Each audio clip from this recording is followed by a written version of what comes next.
কুরআনুল কারীমের ভিতরে সুন্দর করে বলে দিলেন ওয়ালাকাদ বা'আসনা ফি কুল্লি উম্মাতির রাসূলা আন ইবুদুল্লাহা ওয়াজতানিবুত তাগুত।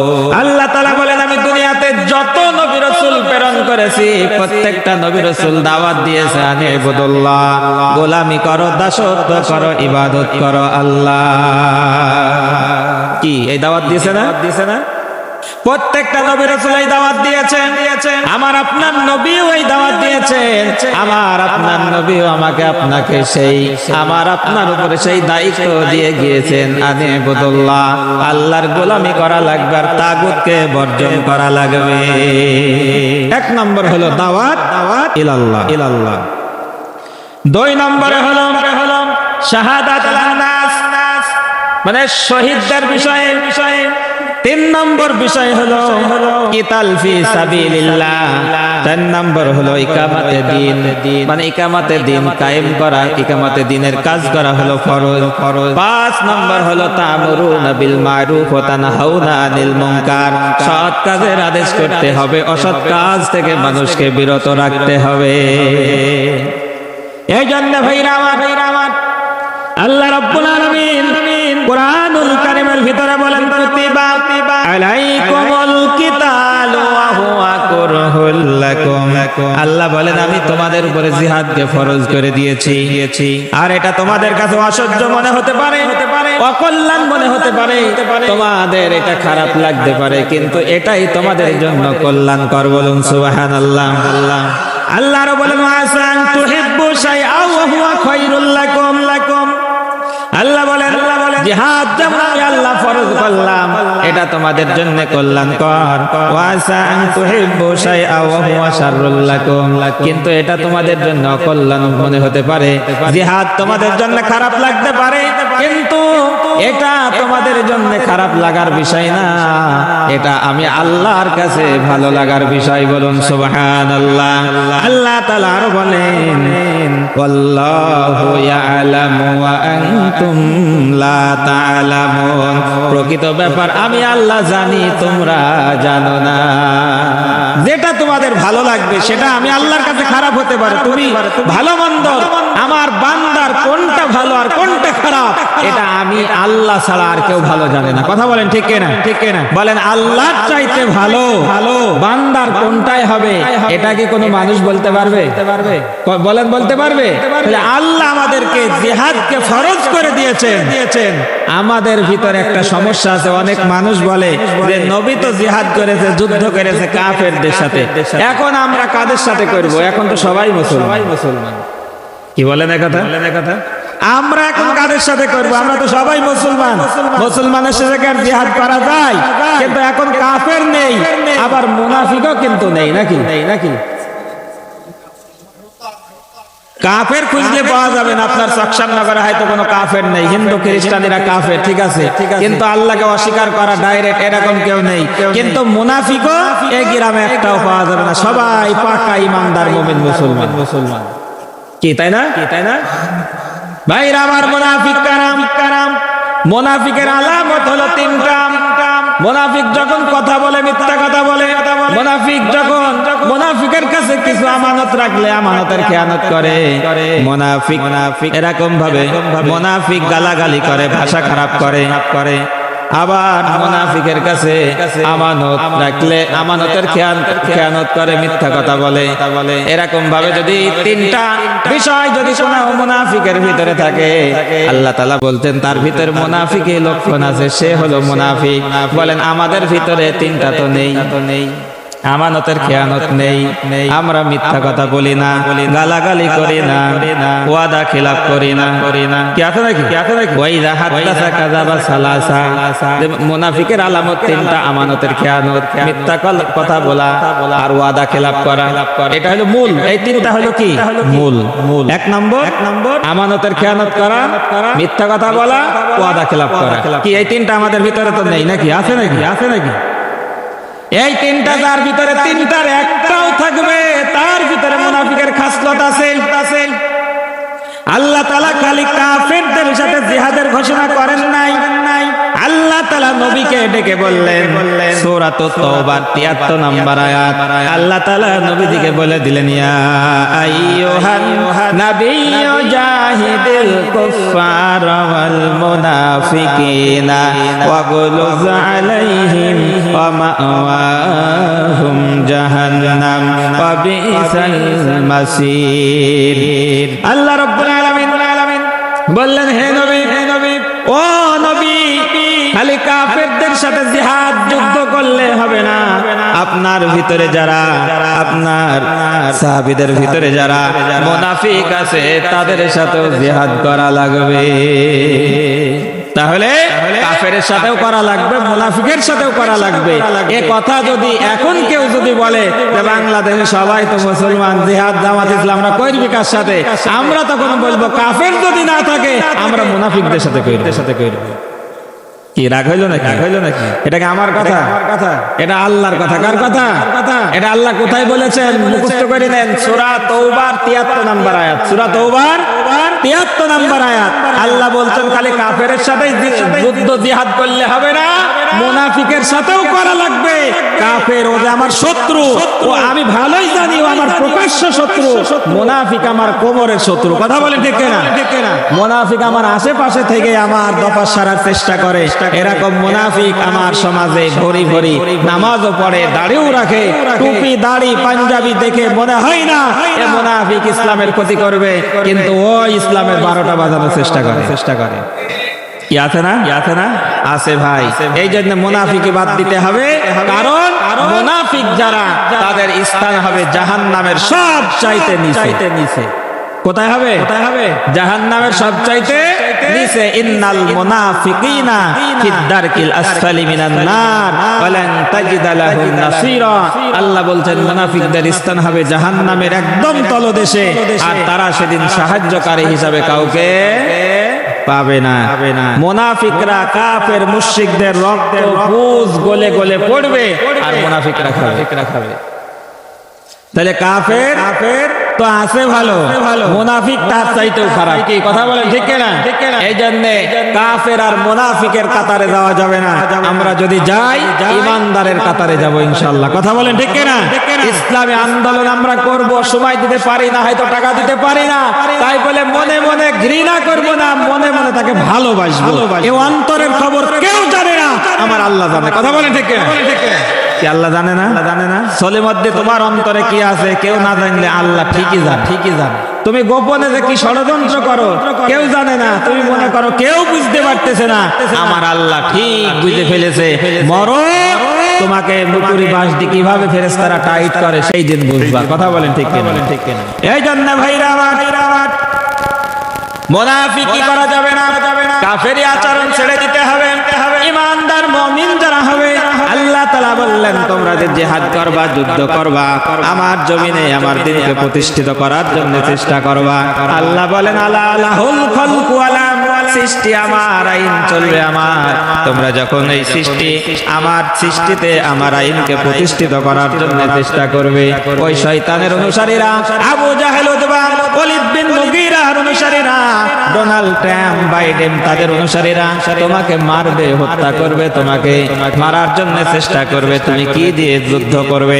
আল্লাহ রাব্বুল আলামিন এই কোরআনুল কারীমের সূরা তাওবার 41 নম্বর আয়াতে বলে দিলেন ইনফিরু খিফাফান ওয়া সিকালাও ওয়া জাহিদু বিআমওয়ালিকুম ওয়া আনফুসিকুম ফি সাবিলিল্লাহ যালিকুম খায়রুল লাকুম ইন কুনতুম তা'লামুন। আল্লাহ রাব্বুল আলামিন বলেন তোমরা বের হয়ে পড়ো হালকা কিংবা ভারী অস্ত্র নিয়ে, তোমাদের যা আছে তাই নিয়ে আমি আল্লাহর রাস্তায় তোমরা নামো। তোমরা যদি এই কাজটা করো, জান আর মাল দিয়ে যদি করো, এটা তোমাদের জন্য কল্যাণকর, তোমরা যদি বোঝো। সুবহানাল্লাহ বলেন। আল্লাহ বলতেন তোমার যা আছে তাই নিয়ে তোমরা নেমে পড়ো, আর এটাই তোমাদের জন্য কল্যাণকর যদি তোমরা বোঝো। ভাইরা আমার, যারা মুমিন ইমানদার তারা কখনো অস্ত্র দিয়ে শক্তির বলে, অস্ত্রের বলে তারা বিজয় হয়নি। ইমানদাররা সব সময় বিজয় হয়েছে ইমানের বলে। কথা বলেন ঠিক কিনা? বদরের যুদ্ধে 1000 কাফের, 313 জন মুসলমান ইমানদার, অস্ত্র নাই, শস্ত্র নাই, কিছু নাই। একজন সাহাবী এসে বললেন, ইয়া রাসূলুল্লাহ, আমি তো জিহাদে যাব, কি দিয়ে করব? নবী আমার বললেন, তুমি কি দিয়ে করবে? আমার কাছেও তো নাই। ওই সাহাবী বললেন, ইয়া রাসূলুল্লাহ, আপনি হাতে করে যেটা উঠাই দিবেন সেইটা দিয়ে আমি জিহাদ করব। আল্লাহর নবী শুকনা একটা খেজুরের ডাল সাহাবীর হাতে উঠাই দিলেন। ওই সাহাবী শুকনা খেজুরের ডাল আল্লাহর উপরে ভরসা করে, নবীর উপরে তাওয়াক্কুল রেখে আল্লাহর উপরে ভরসা করলেন, নবীর উপরে বিশ্বাস রাখলেন, রেখে জিহাদের ময়দানে চলে গেলেন। ওই শুকনা ডাল দিয়ে যখন কাফেরদেরকে মারা শুরু করেছেন, সাহাবী পরবর্তীতে বলতেছে, আমি যখন শুকনা ডাল দিয়ে কাফেরদের উপর আঘাত করলাম, ধারালো অস্ত্র দিয়ে যেমন কেটে খণ্ড খণ্ড হয়ে যায়, ওই শুকনা ডাল দিয়ে কাফের মুশরিকরা কেটে খণ্ড খণ্ড হয়ে গেছে। সুবহানাল্লাহ, এটা ঈমান। কথা বলেন ঠিক কিনা? আমার নবী হাতে দিয়েছে, আমার নবীর ডাল শুকনা হতে পারে, ওই সময় শুকনা ডাল অস্ত্রে পরিণত করে দিয়েছেন কে? সে আল্লাহ তো আজও আছে নাকি? আল্লাহ, সেই আল্লাহ যদি আজও থাকে, এই বিশ্বাস আমার আপনার ভিতরে থাকা লাগবে। যদি না থাকে তাহলে আমি আপনি ইমানদার হতে পারবো না। এই জন্য ভাইরা আমার, আল্লাহ রাব্বুল আলামিন আর সূরা হাজর 78 নম্বর আয়াতে বলেন, জাহিদু ফিল্লাহি হাক্কা জিহাদি হুয়া ইজতাবাকুম ওয়া মা জাআলা আলাইকুম ফিদ-দীনি মিন হারাজ। আল্লাহ রাব্বুল আলামিন বলেন, আমি আল্লাহর পথে তোমাদের জিহাদ করার জন্য আমি আল্লাহ তোমাদেরকে বাছাই করে নিয়েছি। আমি আল্লাহ জিহাদ করার জন্য তোমাদেরকে বাছাই করেছি। তার মানে বোঝা গেল, যারা দিনের পথে কাজ করবে, ইসলামের পথে কাজ করবে, তারা বাছাইকৃত মাল। কথা বলেন ঠিক কিনা? বলেন, আল্লাহর কাছে তাদের দাম কম না বেশি? কি বেশি না? আল্লাহর কাছে দাম তাদের বেশি। ভাইরা আমার, এই জন্য আল্লাহ বলেন, আমি তোমাদেরকে বাছাই করে নিয়েছি, যেমন জিহাদ করার দরকার সেইভাবে জিহাদ করো। আর তোমরা নিজেদের আর তোমাদেরকে আমি আল্লাহ এই কাজের জন্য বাছাই করে নিয়েছি, দিনের জন্য। তোমরা দিনের ব্যাপারে কোনো সংকীর্ণতা করো না, কোনো মনতুষ্ট করো না। আমি আল্লাহ তোমাদেরকে আমি আল্লাহর দিন কায়েমের জন্য বাছাই করা মর্দে মুজাহিদ হিসাবে কবুল করে নেব। বলুন সুবহানাল্লাহ। তাহলে আল্লাহর মর্দে মুজাহিদ হতে হলে, ইমানদার হতে হলে আমাকে আপনাকে একনিষ্ঠভাবে কাজ করতে হবে। কে আমার পিছনে আছে, কে আমার সামনে আছে, কে আমার ডানে আছে, কে আমার বায়ে আছে, এটা দেখার ইমানদারের কোনো সুযোগ নাই। আমার ভরসা হবে কার উপরে? বলেন তো, আল্লাহর উপরে ভরসা হবে। এই ভরসা আমাকে আপনাকে নিয়ে থাকতে হবে। এই জন্য ভাইরা আমার, আল্লাহর নবী বলেন, আন হুযায়ফা রাদিয়াল্লাহু তাআলা আন্না নবী সাল্লাল্লাহু আলাইহি সাল্লাম ওয়াল্লাযী নাফসি বিয়াদিহি লা তা'মুরুন্না বিল মা'রুফ ওয়া লা তানহাউনা আনিল মুনকার আও লা ইউশিকান্নাল্লাহু আইয়াবআসা আলাইকুম আযাবাম মিন ইনদিহি সুম্মা লা তাদউন্না ওয়া লা ইস্তাজাবা লাকুম। আল্লাহ নবী বলেন, আন হুযায়ফা রাদিয়াল্লাহু তাআলা আনহু থেকে হাদিসটি নবীজি বর্ণনা করে নবীজি বলেছেন যে সেই আল্লাহর কসম, যে আল্লাহর নিয়ন্ত্রণে, যে আল্লাহর মুষ্টির ভিতরে আমি মুহাম্মদের জীবন, আমি মুহাম্মদের প্রাণ। লা তা'মুরুন্না বিল মা'রুফ, তোমরা যদি সৎ কাজের আদেশ না করো, ওয়ালা তানহাউনা আনিল মুনকার, আর অসৎ কাজ থেকে যদি বিরত না থাকো, তাহলে তোমাদের উপরে এমন একটা গজব চাপি দেওয়া হবে, এমন একটা আযাব তোমাদের উপরে চাপি দেওয়া হবে, যে আযাবের জন্য তোমরা আমি আল্লাহর কাছে মাপ পাওয়ার জন্য, নিষ্কৃতি পাওয়ার জন্য দোয়া করতে থাকবে। আমি আল্লাহর কাছে ক্ষমা চাইতে থাকবে। আমি আল্লাহ তোমাদেরকে ক্ষমা করব না। তোমরা যদি সৎ কাজের আদেশ না করো, অসৎ কাজ থেকে বিরত না রাখো, তাহলে তোমাদের উপরে অতি শীঘ্রই এমন একটা আযাব আর গজব চাপি দেওয়া হবে। এই আযাব গজব থেকে তোমরা মাপ পাওয়ার জন্য আমি আল্লাহর কাছে দোয়া করবে, কিন্তু দোয়া আমি কি করব না? কবুল করব না। তাহলে বলেন, আমাদের সামনে যদি কোনো খারাপ কাজ হয়, সেই খারাপ কাজটা বাধা দেওয়ার জন্য চেষ্টা করার দরকার আছে না নাই? কি দরকার আছে না? আবার আমাদের সামনে যদি কোনো ভালো কাজ অনুষ্ঠিত হতে চায়, সেই ভালো কাজটা জান আর মাল দিয়ে চেষ্টা করার দরকার আছে না নাই? কিন্তু আমরা তো তা করি না। আমরা মনে করি যে এই কাজটা অমুক করতেছে, আমার এখানে মাতক বাড়ি থাকলো না, আমি এই কাজে সহযোগিতা করব। যদিও ভালো কাজ হয়, কি আছে না এরকম? যদিও ভালো কাজ, আমার মাতুক বাড়িটা নিল না, আমার কথাটা রাখলো না, আমি ওর ভেতরে নেই। এটা কি ইমানদারের লক্ষণ? কথা বলেন, এটা ইমানদারের লক্ষণ? এটা কখন ইমানদারের লক্ষণ হতে পারে না। ইমানদার তোমার কথা রাখলো কি রাখলো না এটা বড় কথা না, বড় কথা হলো কাজটা ভালো কিনা এটা দেখতে হবে। তোমাকে ডাকলো কি ডাকলো না এটা বড় কথা না। সমাজে অন্যায় কাজ হচ্ছে, বাধা দিয়েছে, আপনি যেতে পারেন নাই, আপনি ওখানে সাপোর্ট দেবেন, হ্যাঁ তারা ভালো কাজ করেছে, এটা আমি থাকলে আমিও যেতাম। কথা বলেন ঠিক কিনা? কিন্তু অনেকে আছে ওরা গিয়েছে আন্দাজে, আমাকে বলেনি, আমাদেরকে জানাইনি। এবার মরুক, আমরা দাঁড়িয়ে দিই। এটা কি ইমানদারের কাজ? গিয়েছে, বাধা দিয়েছে, আপনি যেতে পারেন না, আপনাকে বলেনি, তাই কি হয়েছে? ভালো কাজে সহযোগিতা করা লাগবে, অন্যায় কাজে বাধা যারাই দেবে তাদের পক্ষ দিয়ে ওই অন্যায়টাকে প্রতিহত করা লাগবে। সমাজ যদি সুন্দর করতে হয়, ইসলামী হুকুমত যদি সমাজে কায়েম করতে হয়, কথা বলেন ঠিক কিনা? ভাইরা আমার, হাদিস শরীফের ভিতরে আল্লাহর নবী বলেন, সুনানে শারহে সুনাহ হাদিস নাম্বার, এই গ্রন্থের ভিতরে আল্লাহর নবী বলেন, সমাজে যদি সাধারণ মানুষ কোনো অন্যায় কাজ করে, খারাপ কাজ করে, আল্লাহ তাআলা তাদের কারণে আযাব আর গজব দেন না। কিন্তু ওই সমাজে যদি কোনো নেতা যদি খারাপ কাজ করেন, ওই সমাজের নেতারা যদি খারাপ কাজ করে, সাধারণ মানুষকে আল্লাহ গজব দেন না। কারণ নেতাদেরকে বন্ধ করার মতো, নেতাদেরকে ক্ষমতাসীনকে বন্ধ করার জন্য সাধারণ মানুষের শক্তি নাই। কিন্তু সাধারণ মানুষ যদি অন্যায় করে, খারাপ কাজ করে, আর ক্ষমতাসীন লোকেরা যদি ওই খারাপ কাজটা বন্ধ না করে, তাদেরকে যদি এরকম ভাবে উৎসাহ দেয়, আল্লাহর নবী বলেন ওই সমাজে অতি শীঘ্রই আল্লাহ রাব্বুল আলামিন আযাব আর গজব দিয়ে তাদেরকে ধ্বংস করে দেবে।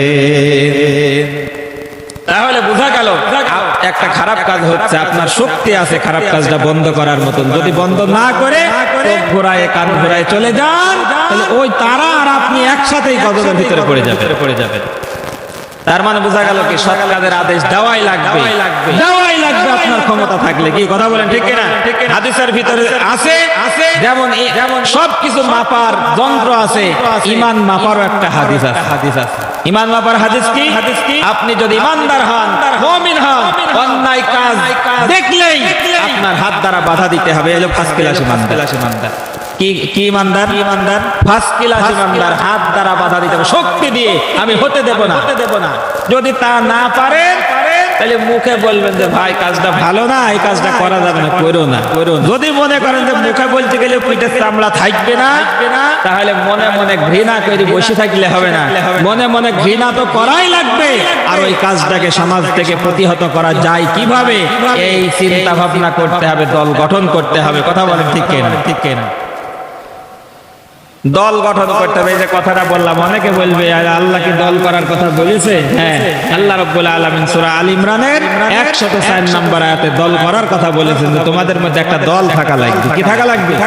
একটা দল থাকা লাগবে। বাড়ি যাই দেখবেন, রাগ করবেন না। আল্লাহ রাব্বুল আলামিন বলেন আল ইমরানের 104 নম্বর আয়াত, ওয়াল তাকুম মিনকুম উম্মাতুন ইয়াদউনা ইলাল খায়র ওয়া ইয়া'মুরুনা বিল মা'রুফ ওয়া ইয়ানহাউনা আনিল মুনকার ওয়া উলাইকা হুমুল মুফলিহুন।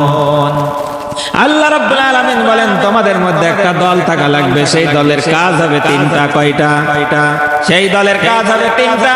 এক নম্বর ইয়াদউনা ইলাল খায়র, সমাজে যত ভালো ভালো কাজ আছে সব ভালো কাজগুলো তারা সম্পাদন করবে, সৎ কাজের আদেশ দেবে। 2 নম্বর সৎ কাজের আদেশ দেবে। 3 নম্বর অসৎ কাজ থেকে মানুষকে বিরত রাখবে। আল্লাহ রাব্বুল আলামিন বলেন উলাইকা হুমুল মুফলিহুন, আর এই দলটাই হলো সফল কাম, বলুন সুবহানাল্লাহ। তাহলে আপনি যে দল করেন, আপনার এই দলের এই তিনটা কর্মসূচি আছে কিনা? যদি থাকে আলহামদুলিল্লাহ, যদি না থাকে তাড়াতাড়ি ছেড়ে দিয়ে এই দলে আসা লাগবে। কি তাই তো নাকি? আর কথা বলতেছে না ওই যে হুজুর কিসের মধ্যে কি পান্তা ভাতে কি বলতেছে না কি এটা নাকি? ভাইরা আমার, ইসলাম ছাড়া কোনো গতি নাই, ইসলাম ছাড়া জান্নাত যাওয়া যাবে না। মরার পরেও কবরের ভিতরে বলা হবে ইন্নাদ-দীনা ইনদাল্লাহিল ইসলাম। কি বলা হবে না? এই জন্য ভাইরা আমার, বনি ইসরাইলের কথা শোনেন। আল্লাহর নবী জনাবে মুহাম্মদ রাসূলুল্লাহ সাল্লাল্লাহু আলাইহি ওয়াসাল্লাম বলেন বনি ইসরাইলের ভিতরে কিছু মানুষ খারাপ কাজে লিপ্ত হওয়ার পর বনি ইসরাইলের আলেমগুলা তাদেরকে ওই খারাপ কাজ থেকে বিরত থাকার জন্য নিষেধ করার পর আলেমদের কথাও তারা শুনলো না। আলেমরা কি করলো? তাদের সাথে আবার উঠা বসা, খাওয়া দাওয়া, লেনদেন, চলাফেরা শুরু করে দিল। শুরু করার সাথে সাথে আল্লাহ রাব্বুল আলামিন তাদেরকে ওই পাপীদের দেল আর আলেমদের দেল পঙ্কিল কালিমাময় এক করে দিলেন। আল্লাহর নবী এই কথাটা বলছিলেন হিলান দিয়ে, মানে এইভাবে ঠেস দিয়ে বলতেছিলেন। যখন কথাটা বলা শেষ হতে না হতে খাড়া হয়ে বসলেন আর বললেন, না তোমাদেরকে বনি ইসরাইলের মতন হলে হবে না, বনি ইসরাইলের ওই আলেম আর সাধারণ মানুষের মতন হলে হবে না। তোমাদেরকে সৎ কাজের আদেশ দেওয়া লাগবে, অসৎ কাজ থেকে বাধা দেওয়া লাগবে, না হয় তোমরা আল্লাহর আযাব থেকে নাজাত পাবে না। তার মানে বোঝা গেল যে আপনি ভালো কাজের নির্দেশ দেবেন, মানলো না, আবার তাদের সাথে উঠা বসা, খাওয়া দাওয়া, লেনদেন শুরু করে দিলে পাপীদের দেল আর আপনার দেল এক হয়ে যায়। কি কথা বলেন, ঠিক না? এটা কার কথা? নবীর কথা। কার কথা? নবীজি বলেছেন যে তোমরা সব এক হয়ে যাবে। তার মানে বোঝা গেল পাপীদের দেল আর ওই আলেমদের নিষেধ করলো যারা, তারা একই যদি হয়ে যায়, তার মানে উভয় একসাথে জাহান্নামে কি একসাথে জাহান্নামে যেতে হবে। তাই সম্মানিত ভাইরা আমার, আমাদেরকে যদি বাঁচতে হয়, সৎ কাজের আদেশ, অসৎ কাজের নিষেধ আমার আপনার ভিতরে থাকাই লাগবে। আর আমার আপনার অন্তরের ভিতরে এই পরিকল্পনা নিয়ে আমাকে আপনাকে চলতে হবে যে আল্লাহর দ্বীন যেখানে প্রতিষ্ঠিত নাই সেখানে প্রতিষ্ঠিত করার জন্য শক্তি লাগলে শক্তি দেব, টাকা লাগলে টাকা দেব, এমনকি জীবনটা যদি দেওয়া লাগে তবু আমরা আল্লাহর কোরআনের জন্য, ইসলামের জন্য জীবনটা দিতে রাজি আছি। কথা বলেন ঠিক না?